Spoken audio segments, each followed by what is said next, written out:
सदा नीरा पतित पावनी माँ गंगा का यह पावन तट और मेरे पीछे अपने संपूर्ण वेग प्रवाह के साथ बहती सदा नीरा माँ गंगा। इसी गंगा के पावन तट पर स्थित है माँ महादेवी वर्मा की कर्मभूमि तपोभूमि साहित्यकार संसद। आज मैं स्वयं को धन्य महसूस कर रहा हूँ कि मैं माँ महादेवी वर्मा के वरद पुत्र मानस पुत्र श्री प्रद्युम्न नाथ तिवारी या करुणेश तिवारी का एक संक्षिप्त वीडियो बनाने के लिए उपस्थित हुआ हूं और आशा करता हूं आप सब इस वीडियो को ज़रूर पसंद करेंगे और लाइक शेयर और सब्सक्राइब ज़रूर करेंगे। तो चलिए हम चलते हैं साहित्यकार संसद की ओर।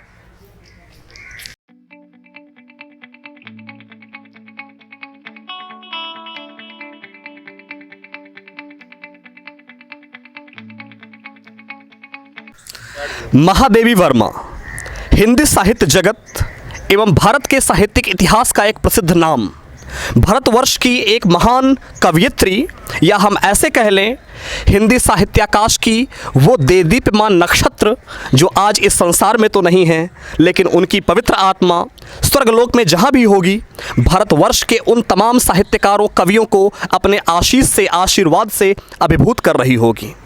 वैसे तो माँ महादेवी वर्मा जी का जन्म फर्रुखाबाद में हुआ था, लेकिन प्रयागराज उनकी तपोभूमि कर्मभूमि रही है और आज मैं उसी पावन धरा पर उपस्थित हूँ जो कभी माँ महादेवी वर्मा की कर्मभूमि तपस्थली हुआ करती थी। जैसा कि आप मेरे पीछे देख पा रहे होंगे, प्रयागराज की साहित्यकार संसद। एक दौर था जब यह धरा, यह जगह भारतवर्ष के उन तमाम कवियों जैसे कि सूर्यकांत त्रिपाठी निराला, सुमित्रा नंदन पंत, श्री रामधारी सिंह दिनकर, यहाँ पर ऐसे कवियों की गोष्ठियाँ हुआ करती थी। दोस्तों, आज मैं स्वयं को धन्य महसूस कर रहा हूँ और मैं आपको एक ऐसे महान शख्स से, एक हस्ती से मिलवाऊँगा जो माँ महादेवी वर्मा के वरद पुत्र, हम उनको मानस पुत्र कह सकते हैं, श्री प्रद्युम्न नाथ तिवारी, करुणेश तिवारी।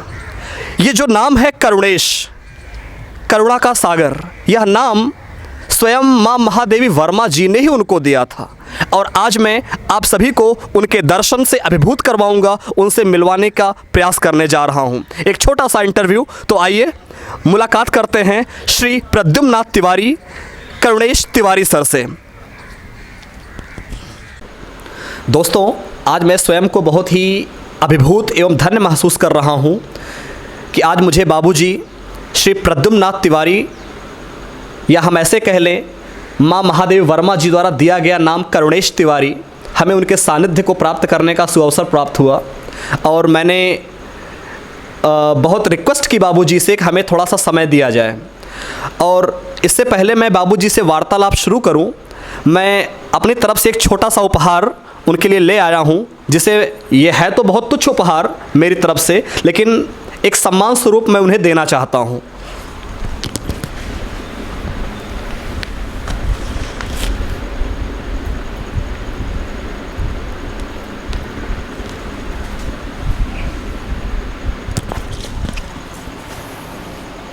बाबू बैठे।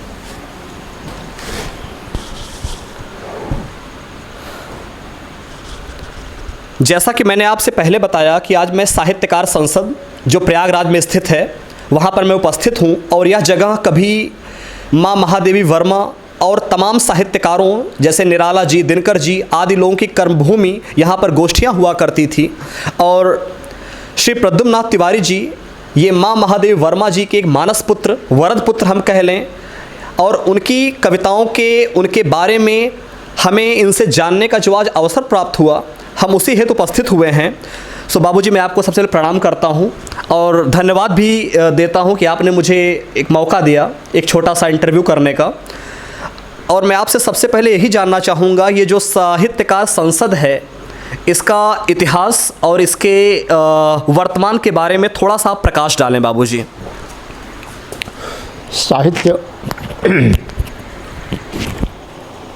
साहित्यकार संसद की स्थापना वर्ष 1946 में महिषी महादेवी वर्मा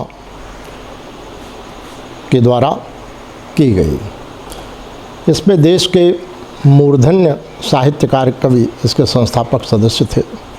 मैत्री शरण गुप्त जी, हजारी प्रसाद द्विवेदी, माखनलाल चतुर्वेदी, इलाचंद जोशी, सियाराम शरण गुप्त, निराला जी, ये सब इसके संस्थापक सदस्य थे।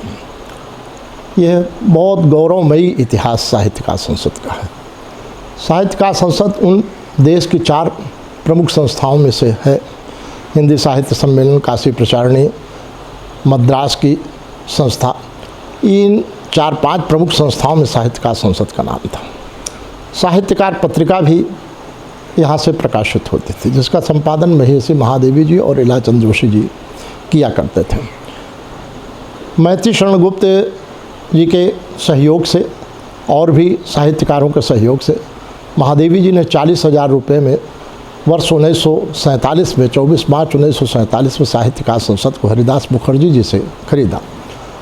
और उस समय यहाँ देश के साहित्यकार यहाँ आकर साहित्य साधना किया करते थे।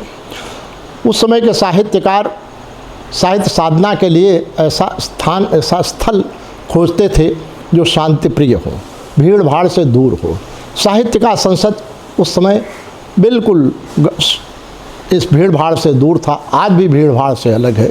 गंगा तट पर, गंगा के सुरम्य तट पर यह साहित्यकार संसद भवन बना हुआ है।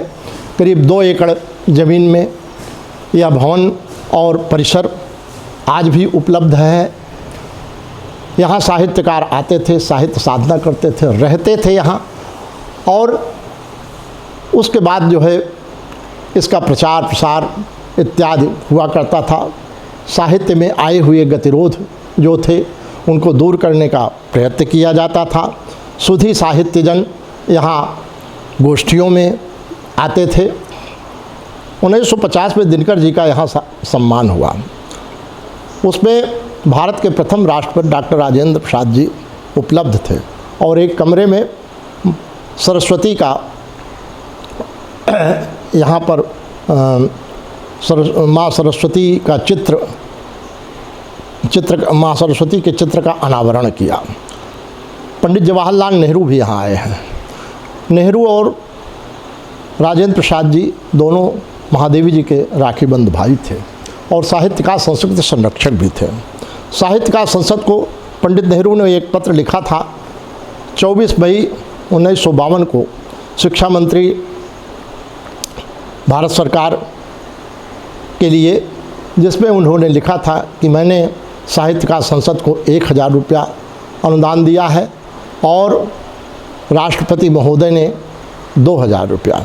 ये पत्र उनका आज भी हमारे पास है। अबुल कलाम आज़ाद को लिखा गया पत्र था। इस प्रकार से साहित्यकार संसद की उत्तरोत्तर वृद्धि होती गई। 10-15 वर्षों तक साहित्यकार संसद बहुत अच्छी तरह से अपने उद्देश्यों की पूर्ति करता रहा। धीरे धीरे सभी सदस्य दिवंगत होते गए। अंत में मात्र महादेवी जी बची। उस समय मैं यहीं एक कॉलोनी में रहा करता था। लोगों ने मुझसे बताया कि ये साहित्यकार संसद एक स्थान है, ये भवन जो है साहित्यकार संसद है, जो एकदम खंडहर के रूप में परिवर्तित हो गया था 80 के दशक में। और यहाँ अराजक तत्व रहते थे और यहाँ तमाम प्रकार के दुष्कार्य शुरू हो गए थे महादेवी जी के जीवन काल में ही। कारण ये था कि महादेवी जी भी रुग्ण रहती थी, इसका देखभाल नहीं कर पाती थी और कोई इसका देखभाल करने वाला जो चौकीदार था वो भी समाप्त हो गया था, मृत हो चुका था। तो ये खंडहर के रूप में परिवर्तित हो चुका था। मैं महेशी महादेवी जी के पास जाया करता था। लोगों ने मुझसे कहा, मैंने महादेवी जी से कहा कि माँ, ये साहित्यकार संसद की ये स्थिति है। उन्होंने मुझसे कहा कि ठीक है बेटा, इसको साहित्यकार संसद के पैसे मेरे पास हैं कुछ, और इसको ले लो और इसका जीर्णोद्धार करवा दो, और यह जीर्णोद्धार दद्दा के नाम से करवा दो। दद्दा मतलब मैत्री शरण गुप्त जी। मैत्री शरण गुप्त जी अध्यक्ष थे साहित्यकार संसद के। देखिए, उन्होंने अपने नाम से नहीं कहा या किसी और के नाम से नहीं कहा या मौन नहीं रहे इस नाम पर, उनका दद्दा के नाम से करवा दो।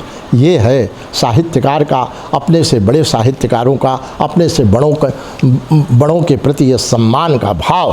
आज वह भाव नहीं रह गया साहित्यकारों में। आज के साहित्यकारों में वो अपना ही देखते हैं कि हमारा नाम हो, हमारा प्रदर्शन हो, अपना प्रदर्शन देखते हैं। वो अपने यहाँ तक कि अपने गुरुजनों को भी नहीं चाहते हैं कि हमारे गुरुजन स्थापित हों। आज वो शिष्य का भाव नहीं रह गया, गुरु के प्रति वह शिष्य का भाव नहीं रह गया जो महादेवी जी के समय में था। अपने से बड़ों का सम्मान करना, अपने से बड़ों का आदर करना, अपने से छोटों को स्नेह देना।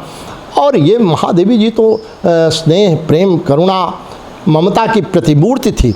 वो सरस्वती स्वरूपा थी। मैं पहली बार जब उनसे मिला तो मैं सच कहता हूँ उसको व्यक्त नहीं किया जा सकता शब्दों में, क्योंकि उसको विश्वास करने वाले लोग बहुत कम मिलेंगे और ना के बराबर मिलेंगे। लेकिन मैंने जो दर्शन किया उनका साक्षात सरस्वती के ही रूप में किया। जब मेरे आँखों से, नेत्रों से उनके दर्शन करते समय अश्रु प्रवाहित हो गए, उन्होंने मेरे सिर पर हाथ रखा तो मुझे ऐसा लगा कि जैसे माँ सरस्वती ही अपने पुत्र के सिर पर हाथ रख रही हो। इतना ऐसा एहसास हुआ और उस एहसास को आज भी मैं जीवित रखे हूँ और माँ भगवती से ये प्रार्थना करता हूँ कि वह एहसास बना रहे और उनकी साहित्यकार संसद की यह धरोहर जिसकी मैं रक्षा कर सकूँ, उनकी आशीर्वाद से, उनकी कृपा से। मेरी कोई औकात नहीं है, मैं इस लायक नहीं हूँ कि इतनी बड़ी संस्था की रक्षा कर सकूं। और तमाम विघ्न बाधाएं आई, महादेवी जी ने इस संस्था का दायित्व मृत्यु से पहले 9 दिन पहले, कोमा अवस्था में आने से 2 दिन पहले इसका दायित्व मुझे लिखित रूप में सौंपा और तब से यह व्रत मैं ले रखा हूँ और साहित्यकार संसद की सुरक्षा का दायित्व पूर्ण रूपेण अपने ऊपर लिए हूँ, उसको ग्रहण कर रहा हूँ और उनके ही आशीर्वाद से उसकी पूर्ति हो रही है किसी न किसी रूप में। यद्यपि जो रूप उनके समय में साहित्यकार संसद का था, ईमानदारी से मैं कहता हूँ आज वह रूप नहीं है। कारण अर्थ का अभाव। साहित्यकार संसद के पास किसी प्रकार का कोई अर्थ नहीं है, न पहले था न अब है, न सरकार से किसी प्रकार का कोई अनुदान मिलता है और मुझे सरकार से अनुदान की आवश्यकता भी नहीं है, क्योंकि सरकार 2 पैसा अनुदान देती है तो उस पर कब्जा करना चाहती है, उस पर अपना आधिपत्य दिखाना चाहती है। ऐसा हमारे साथ हुआ है, इसलिए मैं भुक्तभोगी हूँ। इसलिए कोई भी सरकार हो, सरकारें साहित्य के लिए कुछ नहीं करती हैं। सरकारें उन लोगों को करती हैं जो राजनीतिज्ञ हैं। राजनीति में अगर 4 दिन के लिए भी कोई राजनीति में आ गया है तो उसकी फ़ोटो छपेगी, उसके चित्र छपेंगे, उसका माल्यार्पण होगा, उसके मरने के बाद उसके नाम पर भवन बन जाएगा, तमाम सब कुछ होगा। लेकिन साहित्यकारों के नाम पर न पंत जी के नाम पर कुछ है, न महादेवी जी के नाम पर कुछ है, न प्रसाद के नाम पर बनारस में कुछ है। अब इनसे बड़ा साहित्यकार कौन होगा? छायावाद के 4 स्तंभ थे और इन चारों स्तंभ पर सरकार की कहीं कोई दृष्टि नहीं है। ये बहुत ही दुखद है। महादेवी जी का शताब्दी वर्ष जब मनाना हुआ उस समय मैंने प्रदेश में केंद्र सरकार को पत्र लिखा। पत्र में ये हुआ कि 2006 में मनाना चाहता था, 100वां वर्ष वो था, शताब्दी वर्ष 99 वर्ष के बाद। शताब्दी वर्ष का मतलब 99 वर्ष पूरे हो गए तो 100वां वर्ष। लेकिन उन्होंने कहा कि 2007 में होता है। फिर उसके बाद न तो 2007 में उन्होंने दिया, न कहीं कुछ नहीं, और न हम मना भी नहीं सके उस तरह से, और मुकदमा एक अलग से दायर कर दिया। यहाँ के SDM वगैरह ने उस पर ये दिखा करके कि इस पर जो है ये सरकारी ज़मीन है, सरकार की भूमि है और इस पर साहित्यकार संपत्ति उन्होंने कब्जा कर लिया है मेरे नाम से, व्यक्तिगत नाम से। ये कितना दुर्भाग्यपूर्ण है, यह कितना बड़ा झूठ, सफ़ेद झूठ प्रशासन ने प्रस्तुत किया, जो कि जिसके लिए हम 11 वर्ष तक मुकदमा लड़े और वो सरकार हार गई। सरकार वो मुकदमा हार गई, उसका झूठ जो है उसके सामने आया, लेकिन उसको क्या कलम चला दिया। परेशानी तो मुझे हुई, परेशानी साहित्यकारों को हुई, धन का व्यय हुआ, समय का व्यय हुआ, जिससे कि साहित्यिक गतिविधियाँ भी जिस प्रकार से होनी चाहिए थी वो रुक गई। लेकिन वह जीवित है, साहित्यकार संसद जीवित है। साहित्यकार कल भी था, आज भी है और आगे भी रहेगा। कम से कम जब तक हमारा जीवन है साहित्यकार संसद रहेगा। महादेवी जी से भावनाओं का आदर होता रहेगा और उनके स्वप्न को साकार किया जाएगा। कर रहा हूँ, करता रहूँगा और करूँगा। बस इन्हीं शब्दों के साथ मैं विराम देता हूँ। साहित्यकार संसद की यही एक संक्षिप्त साहित्यकार संसद का इतिहास है। और दोस्तों, कहा जाता है कि साहित्य समाज का दर्पण होता है, लेकिन भारत सरकार की या सरकार में बैठे जो लोग हैं, मंत्रीगण हैं, उनकी उदासीनता इन साहित्यकारों के प्रति अत्यंत ही दुर्भाग्यपूर्ण है।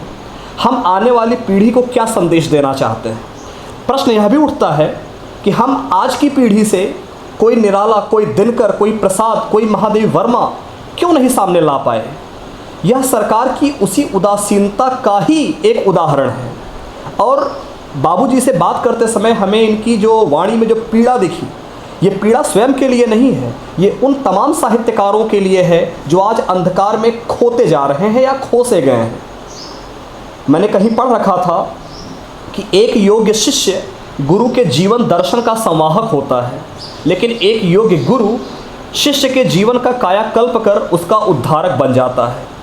और माँ महादेवी वर्मा जी की इस धरोहर को निस्वार्थ भाव से आगे ले जाने के लिए मैं बाबूजी का बहुत धन्यवाद ज्ञापित करता हूँ कि निस्वार्थ सेवा से ये जुड़े हुए हैं। इनका कोई स्वार्थ नहीं है, ना तो इन्हें सरकार से किसी अनुदान की आवश्यकता है, लेकिन क्या सरकार इन साहित्यकारों को सम्मान भी नहीं दे सकता? जिस उच्च सम्मान के ये पात्र हैं, क्या वो भी नहीं दे सकते हम?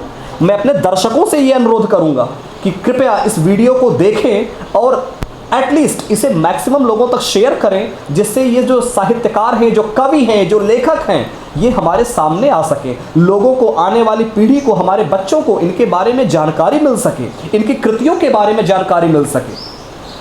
बाबूजी, मुझे किसी से ज्ञात हुआ कि ये जो करुणेश नाम है, करुणा का सिंधु, करुणा का सागर, ये नाम आपको स्वयं माँ महादेवी वर्मा जी ने दिया। कृपया थोड़ा सा संक्षिप्त में इस पर प्रकाश डालें। जी, महादेवी जी ने दरअसल में अपनी एक पुस्तक लेकर के, प्रथम पुस्तक मेरी प्रकाशित होने वाली थी अंतःसल्ला के नाम से, उसको लेकर के गया तो उस समय मैं उनसे मिला और मिलते ही जो उन्होंने मुझसे स्नेहपूर्वक वार्ता की, जिसमें ममता और करुणा छलक रही थी, उनकी उन बातों को सुन करके मेरे आंखों से अश्रु प्रवाहित हो उठा और मैं रोने लगा। उन्होंने कहा कि क्यों रो रहे हो? दरअसल महादेवी जी के प्रति कुछ लोगों ने मेरे मन के अंदर दुराभाव उत्पन्न कर दिया था। उसकी कहानी एक लंबी है, उस पर नहीं जाना चाहूँगा। नहीं बाबू, और प्लीज़ थोड़ा सा प्रकाश डाल दें दर्शकों को, प्लीज़। अक्सर लोग उनके नज़दीक जो रहते थे, उनकी सेवा सुसुप्ता में वो यही करते थे, कह देते थे कि महादेवी जी नहीं मिलेंगी, ये कर रहे हैं, वो कर रहे हैं, वो कर रहे हैं। तो वहाँ जाने वालों के मन में एक यह भाव स्वाभाविक था, प्रकट होता था कि महादेवी जी किसी से मिलती रही हैं, मिलना नहीं चाहती हैं। मेरे साथ भी ऐसा हुआ। एक बार ऐसा हुआ कि मेरी मुँहबोली बहन जो राष्ट्रपति सम्मान से सम्मानित हैं और हिंदुस्तान की प्रख्यात विदुषी हैं व्याकरण की, डॉक्टर पुष्पा त्रिवेदी उस समय थी, अब डॉक्टर पुष्पा दीक्षित हैं बिलासपुर की।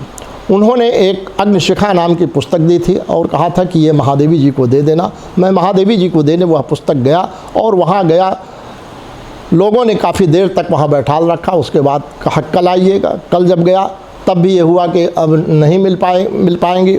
और दूसरा कारण ये था कि जब अपनी पुस्तक के लिए वहाँ पर गया कि इस पे महादेवी जी का आशीर्वाद ले लूँ, तो उस समय भी कई बार जाना पड़ा, हमको प्रतीक्षा करनी पड़ी। उसके बाद ये हुआ कि वो नहीं मिलेंगी। ये सब बाहर के ही लोग, उनके साथ में रहने वाले लोग ही ऐसा करते थे। महादेवी जी को ये मालूम भी नहीं होने पाता था कि कोई आया है। ये हमको तब पता चला, इस सत्यता का तब बोध हुआ जब मैं उनसे मिला और जब उनके सामने उन्होंने हाथ रखा मेरे सिर पर, मैं रोने लगा, फपक कर रोने लगा। तो उन्होंने कहा कि क्यों रो रहे हो? तो हमने कहा माँ, मुझे मनसा का पाप लग गया है। मैंने आपको बहुत भला बुरा कहा है। आपके प्रति मेरे मन में बड़ी दुर्भावना उत्पन्न हो गई थी और उस पाप को, उससे जो पाप हुआ है, उस पाप को मैं अपने इन आंसुओं से धो रहा हूँ। उन्होंने कहा तुम्हारा हृदय इतना निर्मल है, गंगा जैसा पवित्र, पाप तो हो ही नहीं सकता बेटा। तुम्हारा नाम करुणेश है, तुम करुणेश हो। उस दिन से मेरा नाम करुणेश पड़ गया और फिर करुणेश ही लिखने लगा।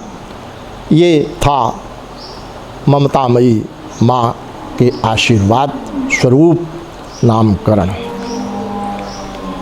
बहुत सुनकर अच्छा लगा बाबूजी, और बहुत ही सुंदर नाम उन्होंने आपको दिया जो आपके जीवन पर चरितार्थ भी होता है। वैसे तो मैं अंग्रेज़ी साहित्य का विद्यार्थी रहा, लेकिन शेक्सपियर, शैली, Keats, Tennyson, browning, John Donne को पढ़ने के साथ साथ मैंने दिनकर, निराला, महादेवी वर्मा, इन साहित्यकारों को भी पढ़ा। और कहीं ना कहीं जो साहित्य होता है, साहित्य की कोई जाति नहीं होती, साहित्य कभी कोई भेद नहीं देखता। मैंने पढ़ रखा था, जैसा कि भी मैंने थोड़ी देर पहले आपको बताया कि सरकारों की उदासीनता से मैंने अनेक साहित्यकारों को खोया, हमारे देश ने खोया। निराला जी जो लंबी बीमारी से उनका देहांत हुआ, और मैंने ये पढ़ा कि निराला जी और महादेवी वर्मा जी के संबंध बड़े ही पवित्र थे। वे महादेवी वर्मा जी की पूजा करते थे, उनको अपनी छोटी बहन माना करते थे, और महादेवी वर्मा जी उनको राखी बांधा करती थी। बाबूजी मुझे इसके बारे में बहुत ज़्यादा गहराई में नहीं पता। कई बार तो लोगों से मैंने कहते सुना, किताबों में मैंने पढ़ा कि निराला जी के पास पैसे नहीं होते थे रिक्शे वाले को देने के लिए, तो वो महादेवी जी से ही उधार लेकर के रिक्शे वाले को पैसे दिया करते थे। थोड़ा सा संक्षिप्त में इस पर भी थोड़ा सा जानकारी दें। इसकी बहुत बृहद रूप से लोग इस संदर्भ में जानते हैं। साहित्य प्रेमी, साहित्य के विद्यार्थी निराला जी के, महादेवी जी के संबंध में मैं मात्र एक शब्द में कहना चाहूँगा कि न तो महादेवी जैसी बहन हुई कोई, और न तो निराला जैसा कोई भाई हुआ। सच्चे अर्थों में निराला जी की वो छोटी बहन थी, लेकिन उसके साथ साथ उनकी कुशल क्षेम वाहिका भी थी, उनकी संवाहिका भी थी, उनकी रक्षिका भी थी, उनके सुख दुख का ध्यान रखने वाली भी थी। महादेवी जी को जब 1982 में ज्ञानपीठ पुरस्कार मिला तो उन्होंने पुरस्कार लेने से इनकार कर दिया। कहा कि अगर यह पुरस्कार मुझे पहले मिला होता तो मैं अपने भाई निराला का इलाज करा सकती, आज ये पुरस्कार लेकर मैं क्या करूँगी, मेरा भाई निराला नहीं रहा, मेरे लिए यह पुरस्कार किस काम का। आप इसी से समझ सकते हैं कि महादेवी जी का और निराला जी का अन्योन्याश्रित संबंध था और यह संबंध सर्वविदित है।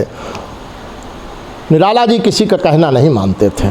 जब कभी भी कोई स्थिति ऐसी आती थी तो साहित्यकारों से नाराज़ हो जाते थे, तो साहित्यकार महादेवी जी के पास जाते थे और महादेवी जी से कहते थे कि आप ही बना सकते हैं। और महादेवी जी जब आती थी तो उनकी बोलती बंद हो जाती थी। बोलती बंद होने का मतलब भय से नहीं, उनके प्रेम के भय से, उनकी करुणा के भय से, उनके संबंधों के भय से और उनके निश्चल भाव के कारण निराला जी चुप हो जाते थे और महादेवी जी का कोई भी कहना निराला की बस का नहीं था कि वो टाल सके।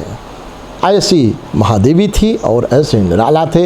एक कहावत तो चरितार्थ है कि रिक्शे से जाते थे तो 2 रुपये मांगते थे महादेवी जी से, कहते 2 रुपया मुझे दो, किस लिए, एक तुमको दूंगा राखी बांधने का और एक रिक्शा वाले को। तो इस प्रकार से अनेक उनकी कहानियां हैं, अनेक संस्मरण हैं। 100 रुपये वाली जो घटना एक बार घटी थी, एक बार ऐसा हुआ कि रॉयल्टी मिली निराला जी को। निराला जी को जो पैसा मिलता था, पैसा मिलने के बाद फिर उनके पास पैसा नहीं रहता था। किसी गरीब को जिसको जो आवश्यकता होती थी उसको दे देते थे। यही साहित्यकार संसद में रहते थे। साहित्यकार संसद में रहने का स्थान उन्होंने, महादेवी जी ने निराला जी को दिया था कि यहाँ रहो, साहित्यकारों का सम्मान करें, आप जो साहित्यकार आवें उनका सम्मान करिए। निराला जी यहीं रहते थे। एक बार ऐसा हुआ कि निराला जी का यह खर्च देख करके महादेवी जी बहुत प्रैक्टिकल थी। महादेवी जी बहुत प्रैक्टिकल थी, बहुत अच्छी गृहिणी भी थी महादेवी जी, बहुत अच्छी भोजन पकाने वाली थी महादेवी जी, बहुत अच्छा भोजन बनाती थी।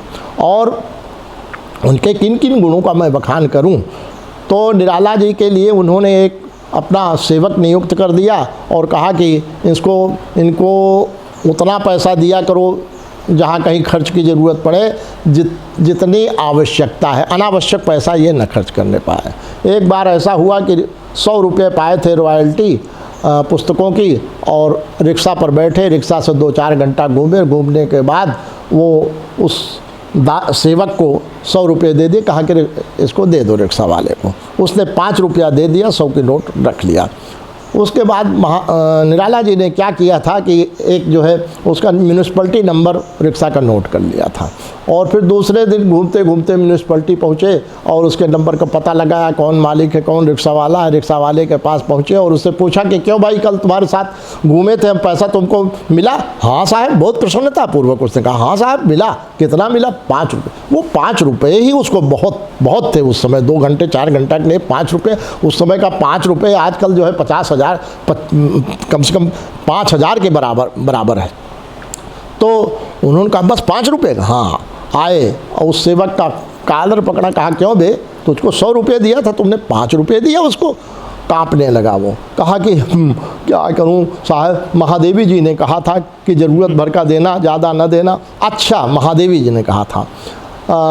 तो कभी कभी संकिया जाते थे निराला जी। कहा कि आज महादेवी को मारे बिना नहीं छोड़ूंगा, और लठ लिया। लठ ले करके, और इधर महादेवी जी को उस सेवक ने संदेश भेज दिया, तब फ़ोन की सुविधा नहीं थी, संदेश भेज दिया कि निराला जी बहुत क्रोध में हैं, आप चली जाइए, हट जाइए। उन्होंने ताला बंद करके महादेवी जी कहीं चली गई थी। गए, निराला जी कुछ नहीं देखा तो ताले पर 4-5 लाठी मार के चले आए, अपना क्रोध शांत करके। दूसरे तीसरे दिन रक्षाबंधन का त्यौहार पड़ा। रक्षाबंधन के समय वो शाम को 8 बजे के बाद गए, तब तक महादेवी जी प्रतीक्षा करती रहीं, और उसके बाद ताला बंद करके गेट का भवन में प्रवेश कर गए। निराला जी उस गेट पर रात्रि भर पड़े रहे, और सुबह जब महादेवी जी प्रातःकाल निकली तो देखा कि गेट पर निराला जी। कहा निराला जी आप? कहे क्या करते? आपने बंद कर लिया था गेट, तो मैं क्या करता, बिना राखी बंधवाए तो जा नहीं सकता था। फिर महादेवी जी राखी लाई और निराला जी के कलाई में बांधा। आप सोच सकते हैं कि उस समय महादेवी जी का और निराला का मिलन कैसा रहा होगा।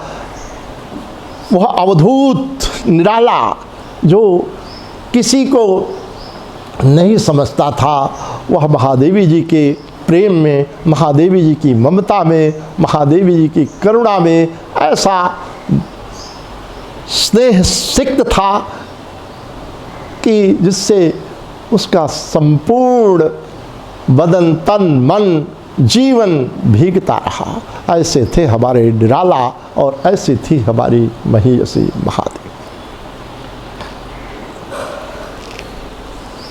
दोस्तों, वास्तव में ये जो बाबूजी ने जो कहानी बताई एक भाई और बहन की, निराला जी और महादेवी जी की जो प्रेम की जो कहानी थी, ये वास्तव में किसी के नेत्र में भी अश्रु ला सकती है। आपको ये ज्ञात भी होगा, और मैं बताना भी चाहता हूँ कि माँ महादेवी वर्मा पशु पक्षियों से बहुत प्रेम करती थी, बहुत लगाव रखती थी। आपने उनकी तमाम कृतियाँ पढ़ रखी होंगी, लेकिन मैं आपको बताना चाहूँगा कि गिल्लू जो उनकी बहुत ही प्रसिद्ध कृति है, यही इसी घर के बाहर सामने नीम का पेड़ हुआ करता था, और उसी पर एक गिलहरी रहा करती थी, और इसी मेरे पीछे जो खिड़की दिख रही है, यहीं से वो गिलहरी अंदर आया करती थी। और बाबू थोड़ा सा उसके बारे में। हाँ, वो वृक्ष 2 वृक्ष नीम के थे, और इसको सिंह द्वार कहा जाता था। और यहाँ पर महादेवी जी आती थी और यहाँ भी लेखन करती थी, और यहीं पर बताते हैं कि साहित्य का संसद भवन में वो गिल्लू की कहानी लिखी गई है, और तमाम कहानियाँ यहाँ लिखी गई हैं। यद्यपि वो उसमें महिला विद्यापीठ में रहती थी, कभी कभार यहाँ आती थी। निराला जी यहाँ रहते थे। बाबूजी, आपको सरकार से अनुदान की ना कभी लालसा रही और ना है, लेकिन एक जो साहित्यकार होता है उसको मैं ऐसा मानता हूँ कि उसको समाज में उचित सम्मान मिलना चाहिए। बाबूजी, आपको जो पुरस्कार कभी सरकार की तरफ से दिए गए, समाज की तरफ से दिए गए, थोड़ा उन पुरस्कारों के बारे में ज़रा जनता को बता दें। पहली बात ये कि सरकार से मुझे आज तक कोई पुरस्कार नहीं मिला। ये दुर्भाग्यपूर्ण है बाबूजी। सरकार मुझे उस पुरस्कार के योग्य समझती ही नहीं है। कारण यह कि न मैं सरकार की चाटुकारिता करता हूँ और न साहित्यकारों के तथाकथित साहित्यकारों की चाटुकारिता करता हूँ। मैं चाटुकारिता से बहुत दूर रहता हूँ और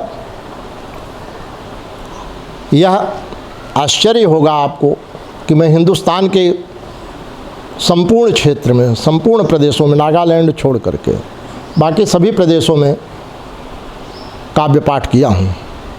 नीरज, सोम ठाकुर, क्षेम जी इत्यादि बड़े बड़े कवियों के साथ काव्य पाठ किया हूँ। लेकिन प्रयाग में दूरदर्शन में आज तक दूरदर्शन से हमारा किसी प्रकार का कोई प्रसारण नहीं हुआ। आकाशवाणी में कुछ समय तक मैं जाता था, लेकिन उसके बाद कुछ वामपंथी लोग आए वहाँ से हमारा नाम हटा दिया। मैंने कभी आकाशवाणी में जाकर के न तो इसकी शिकायत की और न मैं आकाशवाणी के लिए लालायित रहा।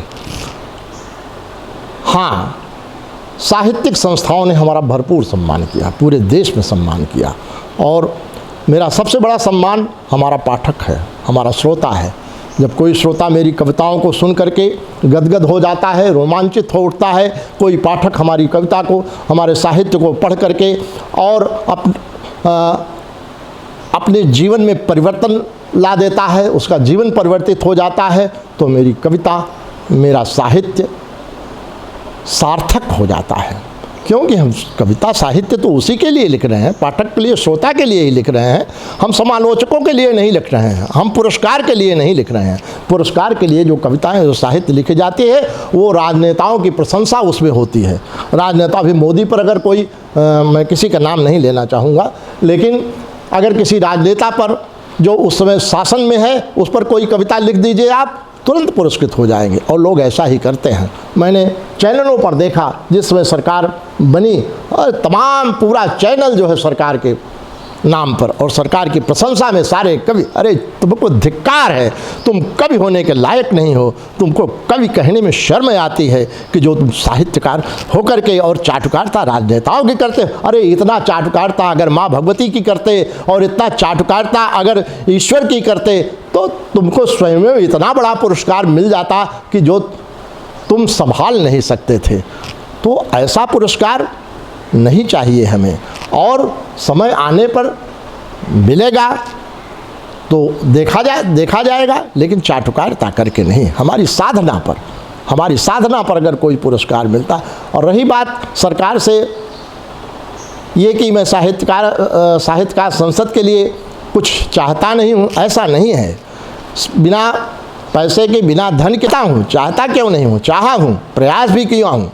सन 1994 में यहाँ के डीएम आलोक रंजन जी, कमिश्नर, तत्कालिक कमिश्नर देश दीपक वर्मा जी, इन सबों ने सरकार को 56 लाख रुपए का प्रोजेक्ट बना करके भेजा था, लेकिन सरकार ने उसमें से 4,60,000 रुपया दिया, जिससे थोड़ा बहुत भवन का कार्य हो सका, बाकी वैसे ही रहा। और उसके बाद आरोप प्रत्यारोप तमाम दुनिया भर का कि इस भवन में आप रह रहे हैं और इसमें जो इस भवन को आपने बनाया है सरकारी भूमि, जबकि ये सरकारी भूमि भी नहीं है, ये खरीदी गई है, ये सारे रिकॉर्ड हमारे पास हैं।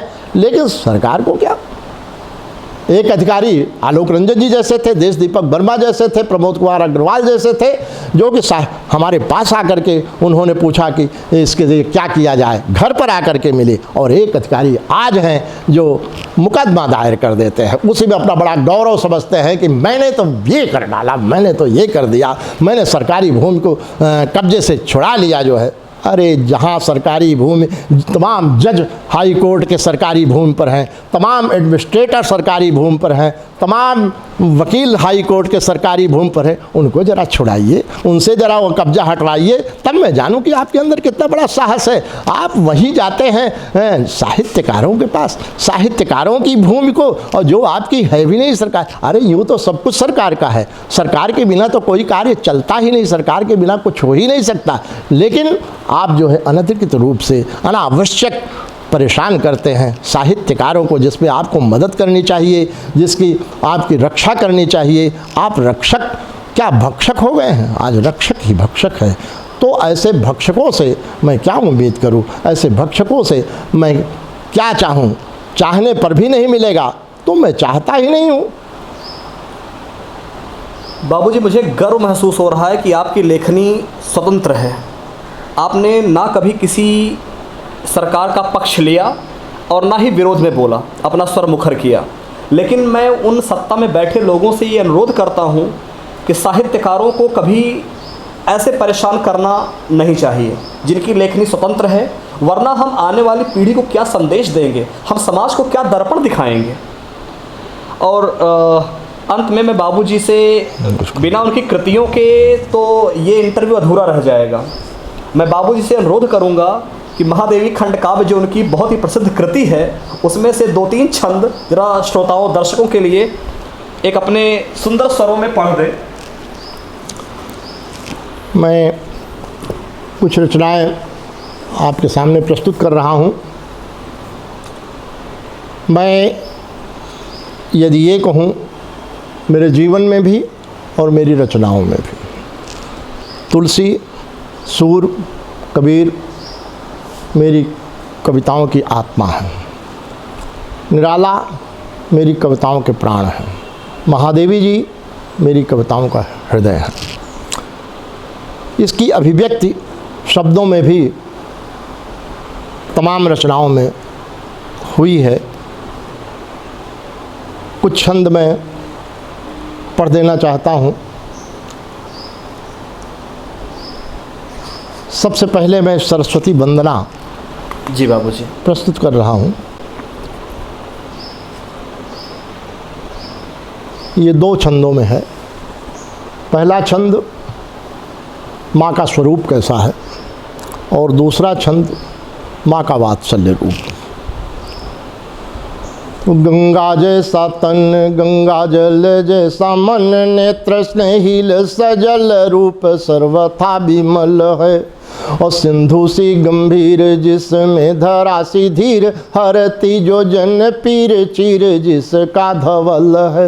विधि की दुलारी सारे जग से जो न्यारी, जाकी छवि मनुहारी बैठी आसन कमल है। ऐसी वीणा पाणी की सुवाणी, सुनने के लिए मन तो अनाड़ी पर भावना प्रबल है।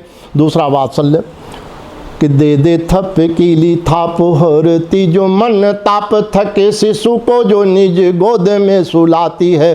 सुन किलकारी छोड़ हंस की सवारी, कवि कुल महतारी नंगे पाँव दौड़ी आती है। स्नेह छल काती काम धेनु सी रंभाती, करे आंचल हटाती सुत को सुधा पिलाती है। गीत बन जाती कभी छंद बन जाती, कभी मृदु भावना का मकरंद बन जाती है। ऐसी है हमारी माँ। और अब निराला जी पर एक छंद, सन 1961 में निराला जी स्वर्गवासी हो गए। उस समय मेरी 11 वर्ष की उम्र थी। निराला जी का दर्शन तो मुझे नहीं हुआ, लेकिन मेरे प्राणों में निराला जी हैं। तो निराला पर मैं वो जब 2-3 छंद इस खंड काव्य से अगर आप पढ़ दें, हाँ वो भी पढ़ूंगा, तो हम लोग धन्य हो जाएंगे। वो भी पढ़ूंगा। जी। और निराला जी पर आप सुकवि निराला मत वाला बैठे मृग छाला, देव मेरी शाला में शिवाला बन रही है। सहज स्नेह नेह, सहज स्नेह नेह धाम बने मेरा गे है। रोम रोम में जो नंद लाला बन रही है। अवधर दानी में करूं जो मन मानी, मेरी बुद्धि बचकानी में अपाला बन रही है। मेरे भाव कुंज में अनेक शब्द पुंज बन, मेरे भाव कुंज में अनेक शब्द पुंज बन, रूप रस गंध युक्त माला बन रही है। दूसरा छंद सुने, जिसपे निराला भी है और महादेवी जी भी हैं। प्रतीकात्मक है। 2-3 छंद सुनिए इसमें। कि भर पेट हलाहल पीकर भी रहा, अंतस श्वेत हुआ नहीं काला। और शिव होने की चाह रही ना हमें, शिव होने की चाह रही न कभी यह चाह रही कि बनूं मैं शिवाला। उस मंदिर में ही हो दीप शिखा, उस मंदिर में ही जले शिव ज्वाला। और वह दीप शिखा महादेवी बने शिव ज्वाला, शिव ज्वाला बने महाप्राण निराला। तो जब राम की शक्ति की पूजा करूं, राम की शक्ति निराला की है और दीप शिखा महादेवी जी की है, प्रतीकात्मक। उस राम की शक्ति की पूजा करूं, उधर दीप शिखा उरयंतस में संग तीरथ राज प्रयाग रहे बहे गंग की धार सुधारस में। भरद्वाज के आश्रम ध्यान धरूं, सुख सारद हो मन मानस में। जब काव्य कनौरस पान करूं, 10 इंद्रिय हो अपने बस में। अब 2 छंद आप महादेवी जी पर सुन लीजिए। महादेवी जी पर पूरा खंड काव्य ही है। 2 छंद। फर्रुखाबाद में मैं गया था आज से 20 वर्ष पहले, मेरा सम्मान था, महादेवी पीठ ही थी संस्था। तो उस समय मैंने कई छंद लिखे थे, उसमें 2 छंद आपको सुना दे रहा हूँ। कि उस भव्य धरा को प्रणाम करूं, जन्मी जिस ठाव लली महादेवी। उस आंचल पे अभिमान करूं, जिस आंचल में थी पली महादेवी। जिस माली के आंगन की बगिया, महकी कचनार कली महादेवी। उस माली ने क्या कभी सोचा भी था, होगी नीर भरी बदली महादेवी। तो कर बन भारती भारत में प्रगति करुणा की बनी प्रतिमा महादेवी। और कविता को नवीन स्वरूप दिया, बनी काव्य कला सुषमा महादेवी। उपमा की करूं उपमा किससे, उपमा की बनी उपमा महादेवी। और जगती के लिए बनी दीप शिखा, पर मेरे लिए बनी माँ महादेवी। 2 छंद और आपके सामने प्रस्तुत कर रहा हूँ। प्रेम का छंद है, उसके लिए आग्रह है। ये देखिए अविधा में और लक्षणा में ये छंद है। कृष्ण से प्रश्न करती हैं राधा और कृष्ण उसका उत्तर देते हैं। तो ये 2 छंद आप सुनिए। कि एक बार राधिका ने श्याम से ये प्रश्न किया, किस किस के बताओ तुम चित्त चोर हो। और 16,008 रानियों के सिर ताज, इतनी चकोरियों के एक ही चकोर हो। और ये ही नहीं गोपियों के उर वाटिका में जब नाचने को मन हो तो बन जाते मोर हो। फिर भी ये कहते मैं तो बस राधा का हूँ, तुम चित्त चोर हो कि पलकों की कोर हो। तो पलकों की कोर का स्थान तो छोटा होता है ना, चित्तचोर बहुत गहरा होता है। लेकिन कवि को अब अपने काव्य की रक्षा करनी है। जो कह दिया तो उसकी रक्षा करनी है। चित्तचोर का स्थान, चित्तचोर के स्थान से पलकों की कोर के स्थान को बड़ा करना है। तो उत्तर देते हैं कि उत्तर में नंदलाल बोले वृषभानुजा से, तुम मेरी शक्ति यह बात तुम जान लो। और 16,000 ही क्या मैं तो हर प्रेयसी, मात्र एक प्रियतम हूँ ये पहचान लो। मेरे योग की विरक्ति में भी अनुरक्ति ही है, और यहाँ है परम सत्य इसे तुम जान लो। और चित्त चोर सब का हूँ तेरी पलकों की कोर, डरता हूँ कहीं तुम भ्रिकुटी न तान लो। एक छंद और सुन लीजिए।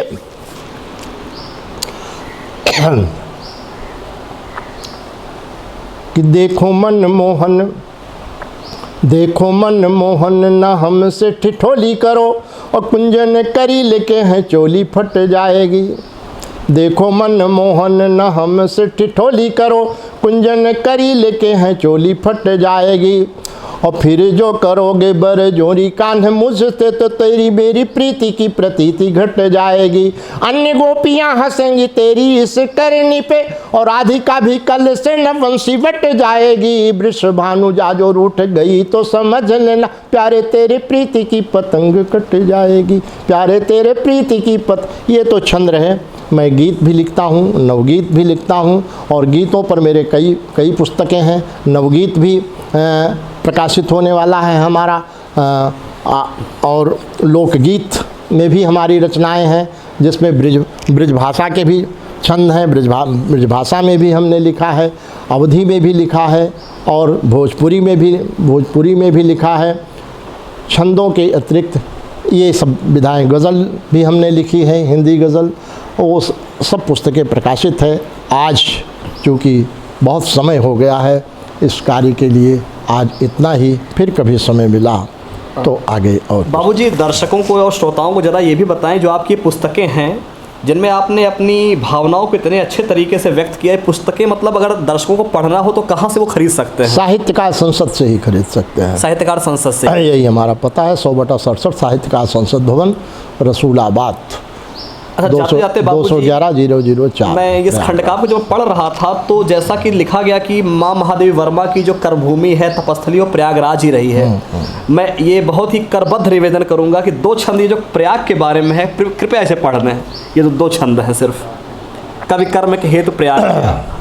कवि कर्म के हेतु प्रयाग में आ सबको कृत्य कृत्य किया महादेवी, उन्हें मीरा का नाम दिया सबने, जिसको अवचित्य किया महादेवी। करुता कविता अरु गद्य सुभाषण में समता अधिकृत्य किया महादेवी, और युगवाद कथा प्रतिवाद कथा वो विवाद अनित्य किया महादेवी। अनित्य माने झूठा। जब काव्य त्रिवेणी के अंतस की सलीला बनी स्नेहमयी महादेवी, 2 त्रिवेणी की धार प्रयाग बही तो लगी अनुरागमयी महादेवी। इतिहास में क्या यह संभव है, कभी हो सकती है कई महादेवी, और इतना है भरोसा मेरे मन में, वसुधा में न होंगी नई महादेवी। ये सत्य है कि इस वसुधा में, इस वसुंधरा पर दूसरी महादेवी नहीं हो सकती। वह एक थी और अप्रतिम प्रतिभा की धनी थी। तो बाबूजी, हमें आज आपने जो अवसर दिया, मैं स्वयं को बहुत धन्य महसूस कर रहा हूँ। और मैं अपने दर्शकों को बताना चाहता हूँ कि आने वाले समय में मैं बाबूजी की छोटी छोटी कविताओं की, मैं बहुत समय आप लोगों का भी नहीं लूँगा, मैं छोटी छोटी कविताओं की एक श्रृंखला लेकर आऊँगा, जिसमें बाबूजी अपनी प्रसिद्ध कविताओं का वाचन करेंगे और जिससे श्रोतागण भी उन कविताओं का पान कर सकें, उनके जो कान हैं वो भी स्वयं को धन्य महसूस कर सकें। तो बाबूजी, मैं आपका बहुत बहुत आभार व्यक्त करता हूँ। और अंत में अगर आपको कुछ कहना है आशीर्वाद स्वरूप हम लोगों के लिए, तो कृपया। नहीं, आपने यहाँ आकर मुझे यह अवसर दिया, और यह आपका संस्कार ही है, जो साहित्य के प्रति आपका इतना अनुराग है, मेरे प्रति आपके मन में जो श्रद्धा है, आप स्नेह के पात्र हैं, आशीर्वाद के प्राप्त हैं। अभी आपने प्रारंभ में कहा था कि एक छोटा सा उपहार दे रहा हूँ। उपहार कोई छोटा नहीं होता है। उपहार तो उपहार है, और हृदय से जो दिया हुआ उपहार होता है, उस उपहार के समतुल्य तो कोई उपहार हो ही नहीं सकता है। कोई लाख रुपए, करोड़ रुपए दे दे तो ये जो आपने चादर, ये शाल पहनाई है, इसको सारस्वत सम्मान कहते हैं। सारस्वत सम्मान बहुत बड़ा सम्मान होता है। ये सरस्वती का सम्मान है, ये सरस्वती पुत्र का सम्मान है। तो आपने इतना बड़ा मेरा सम्मान किया है, और इस सम्मान से मैं हृदय से गदगद हूँ। इसलिए गदगद हूँ कि इस सम्मान के पीछे आपका भाव है, और भाव सर्वोपरि होता है। भाव के अंदर तो भगवान होते हैं। भाव में तो भगवान दौड़े चले आते हैं। मैं क्या हूँ? मैं तो कुछ नहीं हूँ। आपकी भावनाओं की कद्र न करूँ, आपकी भावनाओं का आदर न करूँ, आपकी भावनाओं का सम्मान न करूं, आपके भावनाओं से सिक्त न हो, स्नेह न उपजे, तो फिर मैं कवि किस बात का, मैं साहित्यकार किस बात का? साहित्यकार तो वही होता है ना जिसके अंदर करुणा हो, स्नेह हो, ममता हो, प्रेम हो, और सहित, सबके हित के लिए वह कार्य करे। साहित्य का सीधा साधा मतलब है जो सबके हित के लिए किया जाए, सबके हित के लिए लिखा जाए, सबके हित के लिए उसका जीवन समर्पित रहे। तो आप स्नेह के पात्र हैं। मैं बहुत सारा आशीर्वाद आपको प्रदान करता हूं और आपकी यह भावना उत्तरोत्तर आगे बढ़ती रहे, भावनाओं में वृद्धि होती रहे और इस प्रकार के साहित्यिक कार्य में आप संलग्न रहें। आप साहित्य के प्रति इसी उदारता के साथ आगे बढ़ते रहें और साहित्यकारों के प्रति आपके हृदय में जो सम्मान है उस सम्मान को प्रकट करते रहें। दोस्तों, आज का जो ये इंटरव्यू वीडियो शूट हुआ, ये हमारे दो सबसे लाडले और परम शिष्य नितेश पाल और सौरभ के बिना ये संभव ना हो पाता। तो मैं उन दोनों को यहाँ बुलाना चाहूँगा। नितेश और सौरभ, कृपया आइए।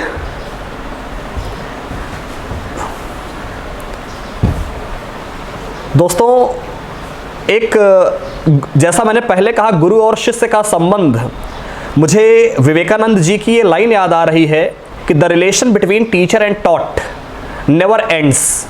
It does not mean that the student comes to you, pays the fee to you and the relation ends. ये एक शाश्वत स्नेह होता है, एक शाश्वत संबंध होता है जो हमेशा बना रहता है।